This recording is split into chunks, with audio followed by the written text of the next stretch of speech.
যে আমি আসছি আমার এলাকাতে, আমার নিজ বাড়ি, আমার গ্রাম, তারপর কিছু মানুষের এত মাথা ব্যথা কেন? আমি গতকালকে একবার বলেছি যে আমার এলাকাতে আমি অনেকদিন ধরেই তো কাজ করি। আমি প্রান্তিক জনকল্যাণ সংস্থার প্রধান উপদেষ্টা। এই সরিষা, বহলাডাঙ্গা, এর আশেপাশে গ্রামে আপনারা খোঁজ নিয়ে দেখবেন যে কত মানুষ আছে যারা প্রান্তিক জনকল্যাণ সংস্থা থেকে সুবিধা প্রাপ্ত। এমনকি এই এলাকাতে আমি বা আমাদের প্রান্তিক জনকল্যাণ সংস্থার উদ্যোগে আমাদের অনেক টিউবওয়েল বসানো আছে, এমনকি এখানে যাত্রী ছাউনি পর্যন্ত করা আছে। তা আমরা তো কাজ করছি। আমরা তো এই যে আজকে অনুষ্ঠানে আপনারা যারা এসেছেন, আপনারা সম্পূর্ণ স্বতঃস্ফূর্ত ভাবে এসেছেন। এর জন্য তো কাউকে পয়সা দেওয়া লাগে নাই, কারো খাবারের ব্যবস্থা করা হয়নি, তারপরে তো মানুষ আসছে। এখন যারা এই ভয়ে ভীত সন্ত্রস্ত যে আমার সাথে মানুষ বেশি যোগাযোগ করলে হয়তো তাদের কোনো অসুবিধা হবে কিনা আমি ঠিক জানি না, তাদের অসুবিধা কি সেটাই আমি জানি না। আমি আমার মানুষজনের সাথে চলছি আজকে 50 বছর। আমার শৈশবকাল থেকে আমার কত বন্ধু বান্ধব আছে যাদেরকে আমি অনেকদিন দেখি না, যাদের সাথে আমার অনেকদিন কথাবার্তা হয় না, হয়তো টেলিফোনে হয়, সাক্ষাৎ হয় না। আমি এতদিন চাকরি করার কারণে এলাকাতে আসতে পারিনি। এখন আমি ফ্রি, আমার সুযোগ হয়েছে, সময় হয়েছে, আমি আমার এলাকাতে আসছি, মানুষের সাথে কথাবার্তা বলবো। তো এখানে কিছু মানুষের গাত প্রদাহের কারণটা কি এটাই আমি বুঝতে পারলাম না। তারা এত ভয় পাচ্ছে কেন? রাজনীতি যদি করতে হয় আমি করবো, এটা আমার স্বাধীনতা।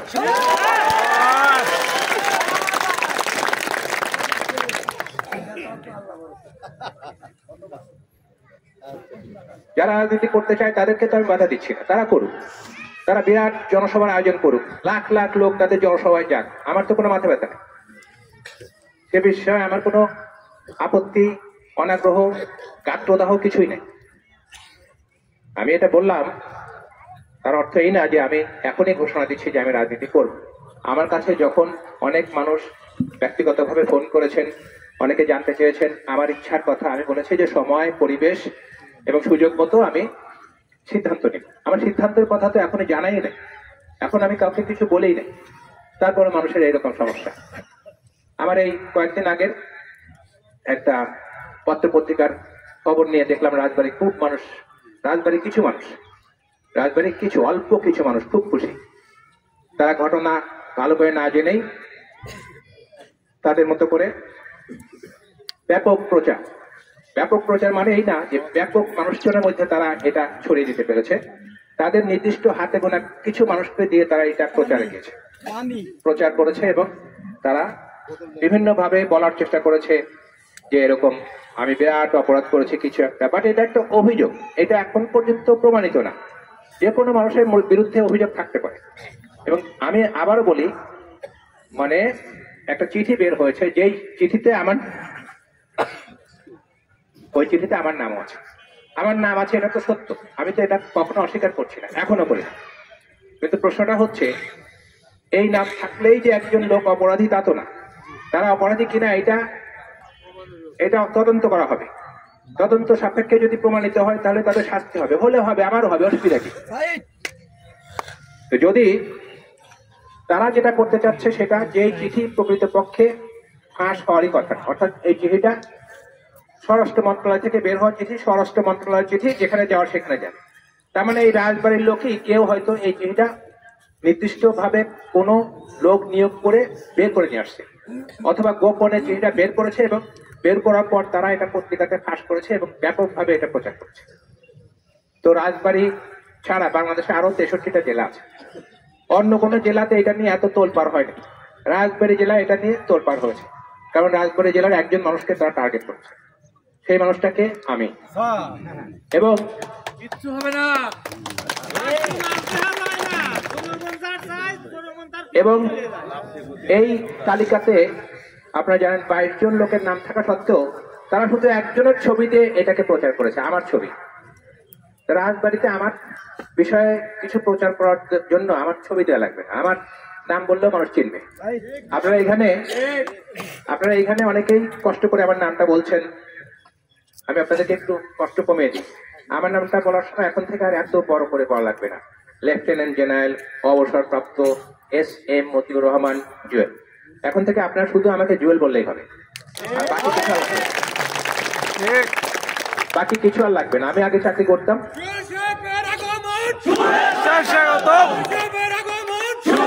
স্বাগতম, শুভেচ্ছা স্বাগতম, শুভেচ্ছা স্বাগতম। ঠিক আছে, আমি প্রথমেই বলেছিলাম আপনারা আমাকে অনেক শুভেচ্ছা জানিয়েছেন। আপনারা আমাকে এখন যেভাবে স্বাগত জানাচ্ছেন, আমি ভিতরে ভিতরে আমার যে আনন্দ, সেটা হয়তো ভিতরেই থাকছে, বেশি প্রকাশ করতে পারছি না, কিন্তু আমি সত্যি করে বলছি আমি অত্যন্ত অত্যন্ত আনন্দিত। এটা সত্যি সত্যি আমাকে আবেগে আপ্লুত করছে যে আমি এমন একটা জায়গাতে এসেছি যেখানকার মানুষজন আমাকে ভালোবাসেন এবং আমাকে আপনাদের সাধ্য মতো আপনারা আমাকে সম্মান দেওয়ার চেষ্টা করছেন। সম্মান দেওয়ার মালিক আল্লাহ, এবং উসিলার হিসাবে কিছু মানুষ থাকে। আপনারা হচ্ছেন আমার সেই উসিলার মানুষ। আমি প্রান্তিক জনকল্যাণ সংস্থা করার সময় একটা শর্ত দিয়েছিলাম, অর্থাৎ যখন প্রতিষ্ঠা করা হয়, এই প্রতিষ্ঠাকালীন সময় থেকে আমি প্রান্তিক জনকল্যাণ সংস্থার প্রধান উপদেষ্টা এবং একজন প্রতিষ্ঠাতা। যখন প্রতিষ্ঠা করা হয় তখন আমি বলেছিলাম এই সংগঠন হতে হবে অরাজনৈতিক, এখানে কোনো রাজনীতি হবে না, আমরা মানুষের কল্যাণ করব সম্পূর্ণ নিরপেক্ষভাবে এবং অরাজনৈতিকভাবে, মানুষের ভালো মন্দ নিয়ে আমরা কাজ করব। প্রান্তিক জনকল্যাণ সংস্থা এখন পর্যন্ত অরাজনৈতিক। আমি আরো একটা শর্ত দিয়েছিলাম যে প্রান্তিক জনকল্যাণ সংস্থা হবে সম্পূর্ণ সাম্প্রদায়িকতা মুক্ত, অর্থাৎ আমাদের মাঝে কোনো প্রকার সাম্প্রদায়িক চিন্তা, মানে মানুষে মানুষে ভেদাভেদ, মুসলিম হিন্দু এরকম পার্থক্য করবো না। আমরা মানুষের কল্যাণ করার জন্য আমরা থাকবো সম্পূর্ণ অসাম্প্রদায়িক।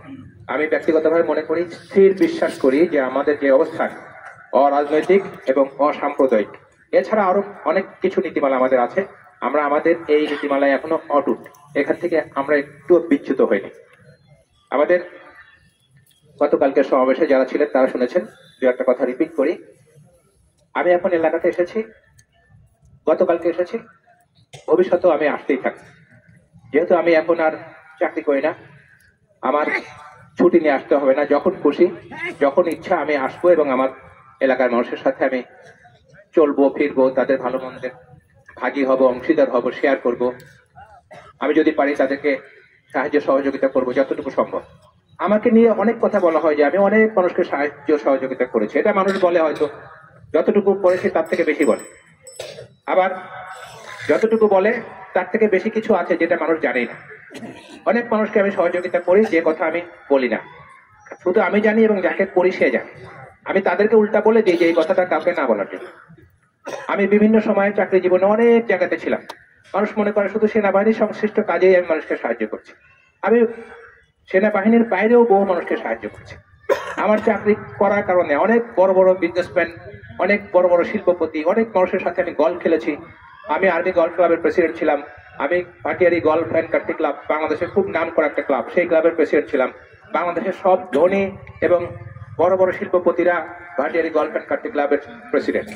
তাদের সাথে খেলতে চলতে ফিরতে অনেক সময় অনেক সুবিধা মানুষ হয়তো নিতে চায়, বাট তাদের সাথে খেলতে গিয়ে বা একবার খেলতে গিয়ে আমি তাদের কাছে বলতাম, নির্লজ্জের মতো বলতাম যে আমার এলাকার কয়জন মানুষকে চাকরি দিয়ে দেন। তো এইভাবে যদি মানুষের সাথে কথা বলে, মানুষের কাছ থেকে সাহায্য এনে আমি আমার এলাকার মানুষের সাহায্য করে থাকি, তাহলে অন্য মানুষ এটা নিয়ে এত উল্টাপাল্টা কথা কেন বলে? আমি অনেক মানুষকে অনেকভাবে সাহায্য করি। আমার বিদেশে ভাই বোন থাকে, আমার বোন বিদেশে থাকে, প্রতিষ্ঠিত, সে একজন ইউএস সিটিজেন, আমেরিকার নাগরিক, তার বন্ধু বান্ধব আছে, অনেকেই অনেকভাবে আমাকে টাকা পয়সা দেয়। আমি কি সব নিজের পকেট থেকে টাকা দিই? আমার পক্ষে কি এত টাকা দেওয়া সম্ভব? কিন্তু আমাকে মানুষ যা দেয়, মানুষকে দেওয়ার জন্য তার শতভাগ, এমনকি তার সাথেও আমি কিছু যোগ করে দিই। এবং কিছু কিছু সাহায্য করার ক্ষেত্রে আমি যাকে দিই তাকে আমি বলে দিই এটা কাউকে বলার দরকার নেই।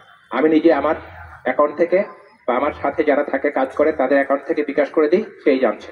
আমরা অনেক মানুষকে সাহায্য করি, আমি অনেক মানুষকে সাহায্য করি, যেটা আমি রাতের বেলা দিতে বলি, যাতে তাকে লজ্জিত করা না হয়।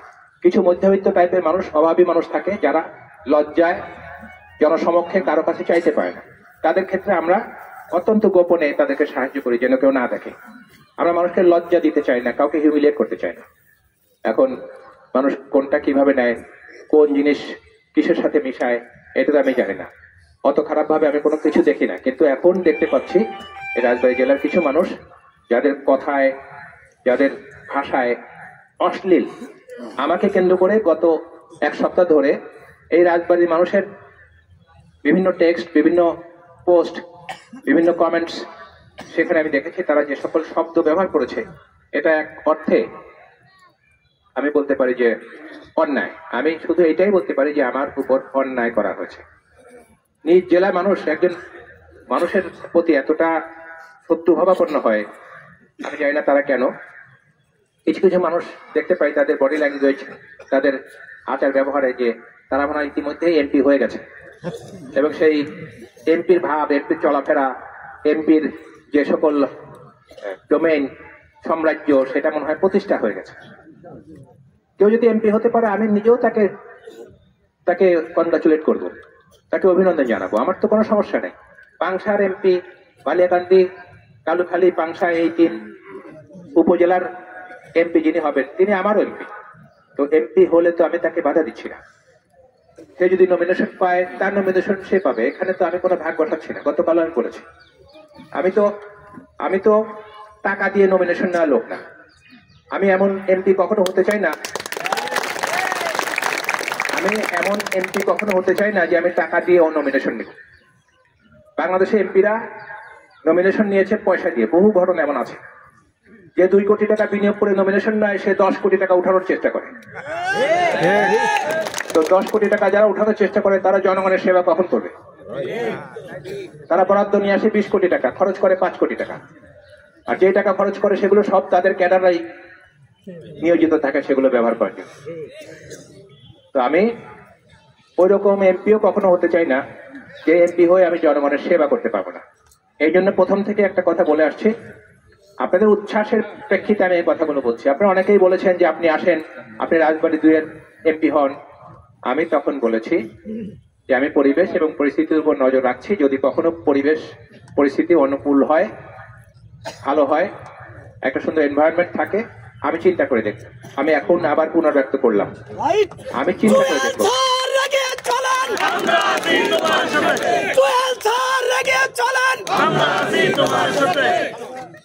আমি আবার বললাম, আমি এখনো চিন্তা করছি। কেউ কেউ বলে যে আপনি সন্ত্রাসের বিরুদ্ধে কথা বলছেন। আমাকে গতকালকে একজন বলল,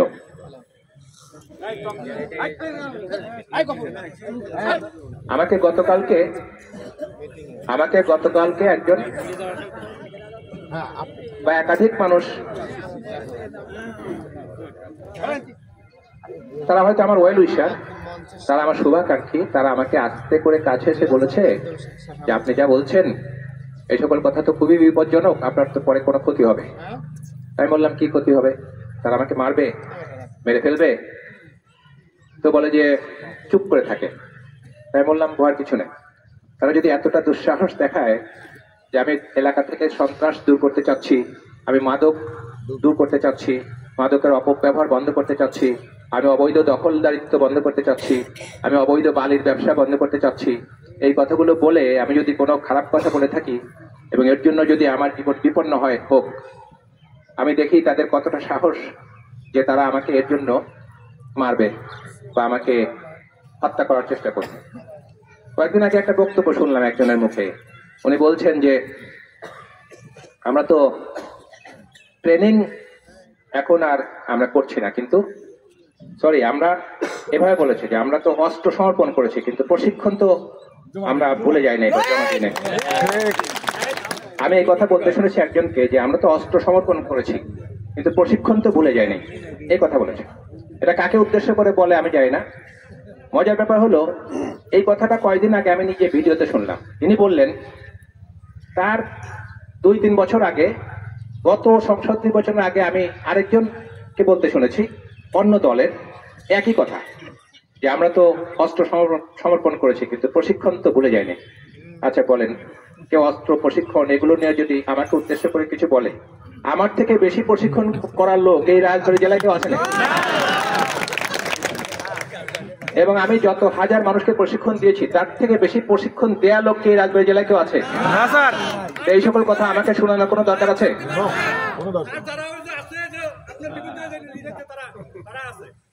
না না, আমি কারো বিরুদ্ধে কোনো অভিযোগ করছি না।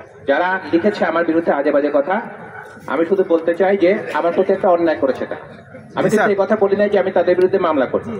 আমি এতটা বিক্ষুব্ধ বা অস্থির না যে ওই সকল লোকগুলোর নাম লিখে রাখবো এবং পরবর্তীতে আমি তাদের বিরুদ্ধে ব্যবস্থা নিব। আমি এখনই বলে দিলাম, এখানেই বলে যাচ্ছি, আমি তাদের বিরুদ্ধে কোনো রকমের অ্যাকশনে যাব না।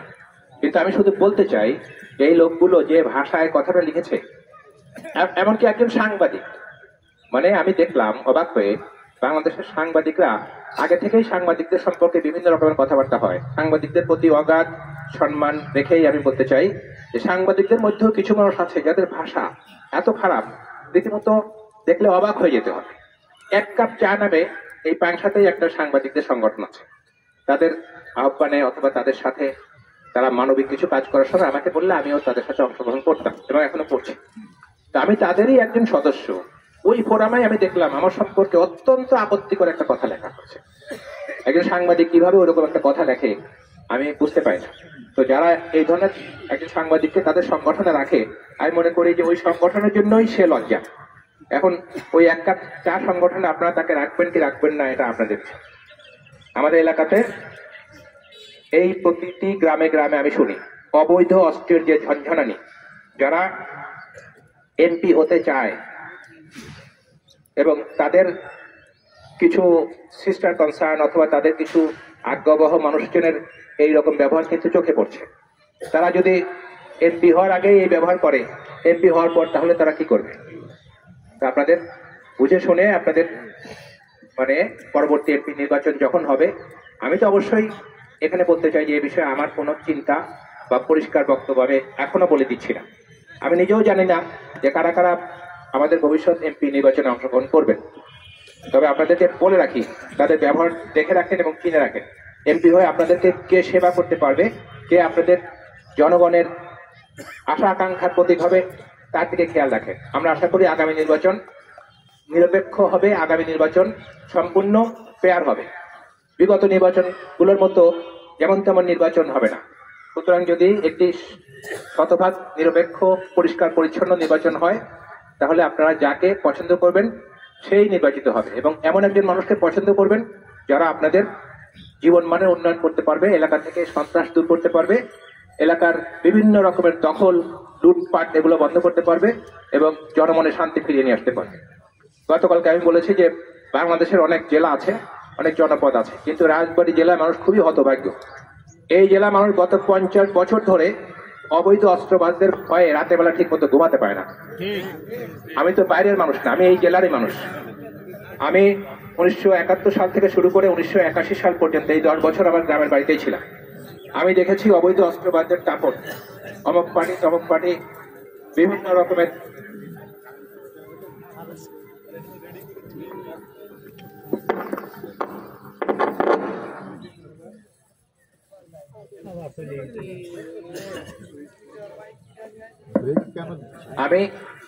আমি সংক্ষিপ্ত করে আমার বক্তব্য শেষ করবো এখনই।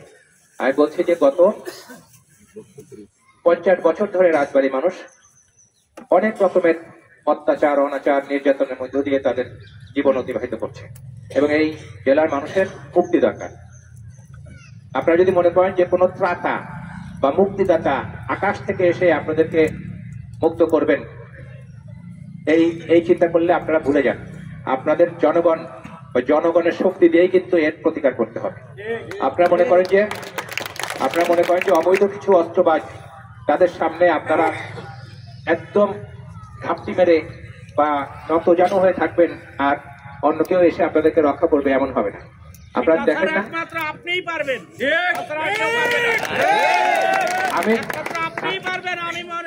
আমি আপনাদেরকে একটু আমার কথা শুনেন। আমি বলতে চাই যে একজন মানুষের পক্ষে এটা করা সম্ভব না। জনগণ ঐক্যবদ্ধ হলে, আপনারা যদি আপনাদের নিজেদের জানমাল রক্ষা করতে চান, কারণ এখন তো আপনারা দেখতেই পাচ্ছেন যে কোনো কারণেই হোক প্রশাসন সময় মতো আসতে পারে না, তাদেরও সমস্যা আছে। পুলিশ, থানা এরাও হয়তো আপনাদের যতটুকু প্রয়োজন ততটুকু সাপোর্ট দিতে পারে না। তো একটা মহল সেই সুযোগটাই নিচ্ছে। এখন যখন দেখতে পাচ্ছে যে প্রশাসন একটু আমি বলবো যথেষ্ট সক্রিয় না, অথবা তাদের সীমাবদ্ধতার কারণে তারা করতে পারছে না, তখন কি হবে? এমন দৃষ্টান্ত আছে তো অনেক জায়গাতে। যখন ডাকাতি বেড়ে যায় তখন এলাকার জনগণই একটা প্রতিরোধ কমিটি করে না? তা আপনার ডাকাতি হচ্ছে, আপনার ধন সম্পদ লুটে নিয়ে যাচ্ছে, আপনার মা বোনের গায়ে হাত দিচ্ছে, আপনারা কি বসে থাকবেন? এগুলোই তো হচ্ছে এখন, এগুলোই তো হচ্ছে। কোথা থেকে কে ফোন করছে, কি নামে ফোন করছে, শুধু ফোনের কণ্ঠস্বর শুনেই আপনারা টাকা দিচ্ছেন, চাঁদা দিচ্ছেন।